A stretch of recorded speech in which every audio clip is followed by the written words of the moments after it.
I have a daughter, Sadie, with my ex-husband, John. We got divorced 5 years ago and I have primary custody while he sees her 2 weekends a month.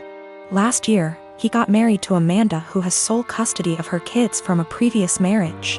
Amanda is a SOM, not for any health reasons or so on, she just doesn't want to work, while John works at a 9 to 5.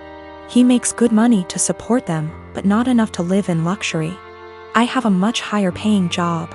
Since it's just me and Sadie, I make sure she has the best possible life. She goes to a private school, set her up a college fund, and she has much better things than most kids: phone, clothes, etc. I still manage to raise her to be humble and not take things for granted, and she's one of the hardest working people I know. Always making sure to get good grades and keep her room tidy. Well, the last few times she came back after a weekend at John's, I noticed that the clothes she was bringing back in her duffel are A, not her size, and B, much cheaper and poorer quality than what I usually buy for her. I asked her why that is, and she told me that while she's at her dad's, Amanda takes away her nice clothes and gives them to her kids while Sadie gets the clothes they buy from Target. I asked her if she wanted them back, but she said she didn't mind sharing since all her favorite clothes were kept here. The problem came when I went to pick her up last weekend. I had a business meeting and couldn't drive her over, so Amanda offered to just pick Sadie up from school, which hadn't happened before. When I got there on Sunday, John and Amanda asked me to sit down with them, and when Sadie came to hug me, Amanda sent her to her room quite harshly, saying her punishment wasn't over yet. I was confused because Sadie very rarely misbehaves. They sat me down in the kitchen and said that it was unfair for Sadie to be going to a private school while her kids go to a public one. So they decided that Sadie would be pulled out of private school and put in the same school as the girls. They also said I should keep up Sadie's punishment because when they told her, she blew up at them, told them it wasn't fair, and yelled that Amanda and her kids weren't even her real family, that all they did was steal. I told them in no uncertain terms to off. I would not be pulling my child out of a school she likes, away from her friends, because they can't afford it. I told them they could easily make as much money as me if Amanda started working in her field because she has the qualifications, and the job market is very good. I told them their money problems are not my issue, and if Sadie's items get stolen again or they try to pull her out of school, I'll be taking this to court. They've been blowing up my phone ever since, calling me a selfish. And after telling the story to a friend, he told me I was rubbing my success in their face. But I still don't feel like I did anything wrong. I got temporary guardianship while waiting for a court hearing. We're going to try to get full custody and have John get 1 day a week of visitation, supervised for at least the first few months, and no contact with Amanda or her kids. This way, he still sees Sadie just as much and they can try to repair their relationship, but she doesn't have to go back there. All contact between us is made through emails, which are CC'd by my lawyer, and I've asked for Sadie's things back. I've talked to Sadie and we've decided that she's going to try therapy for a little while to help deal with everything that's happened.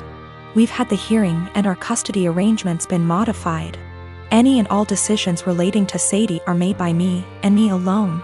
John has supervised visitation once a week, and Sadie will continue in therapy to deal with all the issues Amanda and company have caused her. They tried to push for 50/50 custody split on grounds of alienation. So me trying to put Sadie against her father. But we made it clear from the start that we wanted to keep Amanda and her children away, and wanted supervision only because we don't feel safe leaving him alone as of yet, but that we were open to modifications. Thanks to that, the proof of stealing, and Sadie's therapist's testimony, their claim was thrown out pretty quickly. Amanda's pissed, and has tried to contact me and Sadie, but I made it clear to her that if she keeps harassing me or my daughter, I'll have to make this known to the authorities. Sadie and I have blocked her everywhere, and any communication between John and us is made through text messages or emails only. So I am 22 years old. I don't have much knowledge about finances and stuff as I still live at home as I'm at university. I do, however, pay my parents about £300 a month rent. I pay my own phone plan, buy material stuff I want or need, pay out for other services like for music or whatever, and try to put as much as I can in savings whilst still keeping enough in my main account for day-to-day purchases. Currently, I am saving up for driving lessons and hope that if I pass decently, I can use some of my savings towards getting a car. I'm in my final year of uni, so I'll be done and able to work full-time when all this happens. I also decided to get a credit card so I can learn how to manage credit wisely and build some up. My credit score is good for someone of my age and circumstance, but obviously it's nothing great in comparison for other stuff. I should point out that at most I only plan on using this card with a total adding up to £100. I've stuck to that so far and only actually used it twice, with these purchases only adding up to £80, and I paid it off quickly. I do not plan on exceeding my limit anytime soon, as I've heard far too many horror stories of people just using their credit card too much cause it was handy and getting into debt. The only people I disclosed this to was my dad, as my mom has the tendency to blab to my brother and sister-in-law, both 28. She happened to overhear us talking one day, and before I knew it, my brother and sister-in-law got wind and asked me if they could use it. They both admitted they had debt spurned on by excessive credit card use and thought that since I basically had nothing owed on mine, it was free money. I told them quite politely that I was really uncomfortable with that idea and that I would owe the money, and I can't magic up that kind of money. Things went quiet until a few days later they both turned up at the house. They were nice to start with, but basically started demanding I let them use the card, and they tried to manipulate my mother into guilting me into doing it. I got really angry, and when my brother said I owe it to them because they used to babysit me up until a couple of years ago, I laughed in their faces and walked out. When I came home, I learned they tried to manipulate my dad and he kicked them both out. My mother then tried and he told her to go too, and she is currently staying with my brother and Sil. The only person on my side is my dad, who tells me they're all trying to take me for a ride and they're trying to manipulate me cause I'm young and they think I'm vulnerable. My brother, sister-in-law and mom on the other hand think it isn't a big deal letting someone else use my card. It's really messing with my head, and I just want everyone to stop being in an argument. I've got cerebral palsy that affects both my legs and one arm. That's my official diagnosis, but what you really see is I walk with a limp. I'm a software developer, so job-wise, I don't have any issues. I knew when I was a kid that using my brain is the best way for me to survive on my own without relying on other people.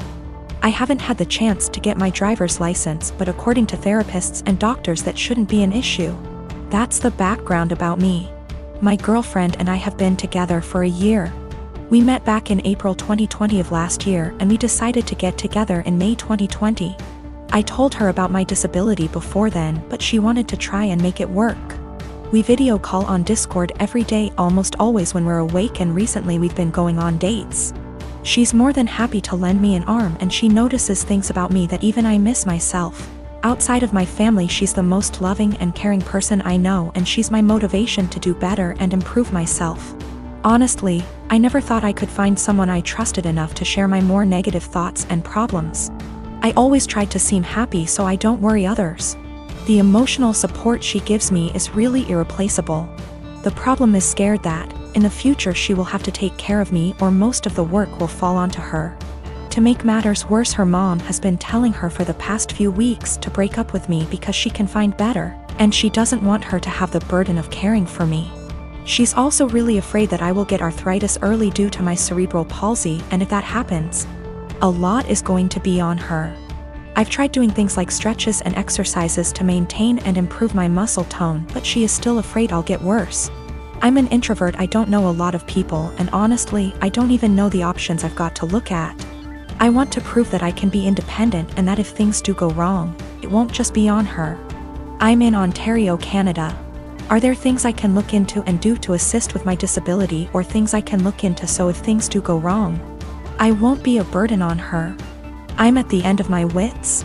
I've never really hated my disability, but I've always kept myself going by tempering my expectations and thinking, my disability is going to make it really hard to find someone, and she's the first person to make me feel like, yeah, it doesn't matter. I want to do anything to show her that I won't hold her back in the future, but I'm out of ideas. Is there anything I can do? I don't want to worry anyone I'm with these issues, but I'm at the end of my wits. I don't even know if my relationship is lost, but I don't want this to happen again, and I want to know what I can do myself so I can reassure my partner, so they know I won't hold them back in the future. I don't know if there are things I can look into to better plan my future so it's not a concern for my partner.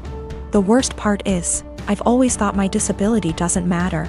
But with all of this happening, it's really hard to convince myself otherwise. I'm a 30-year-old male and my best friend got married last week. I just bought a house and my wife is expecting our son in November. So I let him know I was limited in what I could contribute financially, but did tell him I would try my best. So, I went to the bachelor party in Maine, I rented the tux, and paid for mine and my wife's dinner at the rehearsal dinner. I also had a gift of $300 that I was going to give them, but we will get to why I didn't give it to them. His now wife, then fiancé, texted me multiple times a day with updates fine. I didn't always respond and it got to the point where if I didn't respond at least once a day, I'd get a call from my buddy. I have a full-time job and am redoing some rooms in my house, so I'm busy. She texted me for the following reasons. 1. My wife was not allowed to talk about our pregnancy at all. She didn't want anyone to focus on that more than her, the bride. 2. She was not going to order special food for my wife, no one asked her to. My wife was fine with whatever she was going to be served. 3. I was not helping the groom enough, he had to help her with favors, seating charts and programs. So I had to help him with those things, according to her. She also said to get ready to help with thank you notes after the wedding. 4. She said if I was a true best man, I would offer to pay for the bar bill. I don't even know what that means. 5. She had to read approve my speech before the rehearsal dinner and wanted to be included as much as my buddy. She told me to make up things if I had to. I was also not allowed to include anyone but the two of them and no inside jokes or stories about my buddy that didn't include her. 6. Her last text said to tell my wife to keep it together and not make a pregnancy scene during the wedding. Also, she wanted her to choose a dress that downplayed her pregnancy as much as possible. I was just so aggravated. I spoke to my friend to see if he could reason with her. He told me to just play ball on this one, it's her day, and to cut him a break. Because he'd be dealing with her nonsense for the rest of his life. I was annoyed but calmed down. The day of, all the bride and my buddy do is scold me, berate me and bark orders. I head down to the bar for a drink. The bride's mother is there and warns me not to get drunk because I've ruined her daughter's day enough. I didn't give them the card with the cash and in the speech. I used my friend's exact wording about having to deal with her nonsense for the rest of his life. I wished them the best and told him I'd always be there for him, especially during the divorce.